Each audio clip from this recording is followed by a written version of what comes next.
of the start of the 20th century. And in it, it had pictures of kings and queens, Archduke Ferdinand just before he got assassinated in Sarajevo to start the First World War, Lenin in Moscow, the crowds running across the square in St. Petersburg before it became Red Petrograd. It was a really important book to me, and it was primarily important because my grandfather interpreted it to me. My father was away, he was at sea.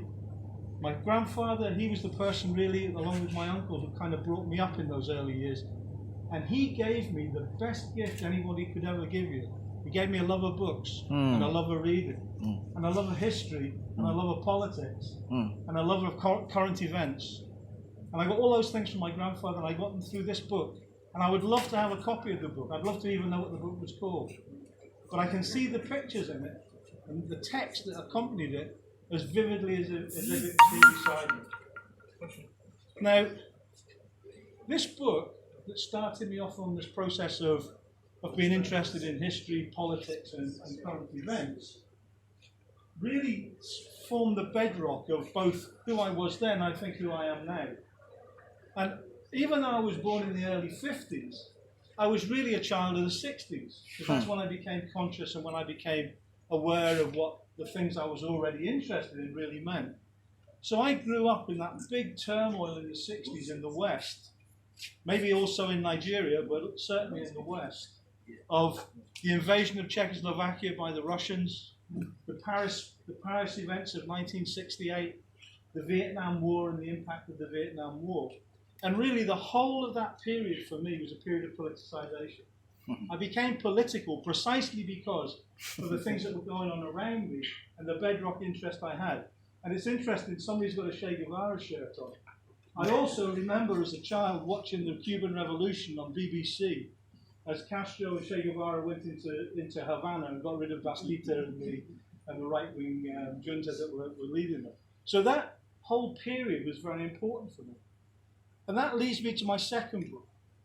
I came from a working class family in Liverpool, and I worked as a kid. And one of the people I worked with said to me, if you're interested in politics, this is the book you should be reading. And this book is called The Ragged Trousered Philanthropist. It's by a man called Robert Tressel, and it's probably one of the most famous, maybe also infamous books in the English literature canon. You won't find it referred to in many university course lists, but nevertheless it's an extremely important book.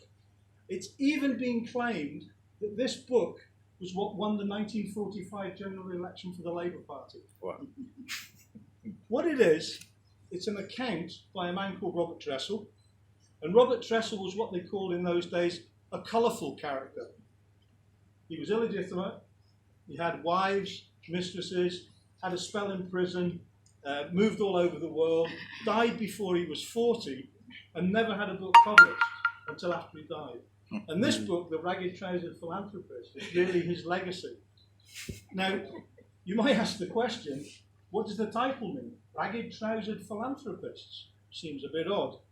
The book is based in a town which he called Mugsborough, because he reckoned that all working class people in the UK were mugs, and they lived in a town called Mugsborough. And the reason why they were mugs was because they were ragged trousered philanthropists. They were poor, they had to work hard, they had to work often in very bad conditions, yet what they did effectively was give the fruits of their labour to rich people who were if you like, the recipients of their philanthropy. So what Tressel was saying through the character Owen in this book was essentially there's something wrong in the system that we were living in. It was written in 1906, or it's based in about 1906, a period of time when the British Empire was at the height of its power, when it was ripping off the whole of Africa, Nigeria included, the vast amounts of wealth, yet people in Britain were living in absolute poverty. Working people in Britain didn't participate nor benefit that much from all of the colonial exploitation that was going on. You know, it's a myth to believe that the whole of the metropolitan world benefited from the things that were being stolen from here. But Tressel's book, really important to me, because it raised the question, why do the philanthropists do the philanthropy? And also, why is it, and how is it, do we have a system that sees wealth transferred from the people who create the wealth to the people who do nothing?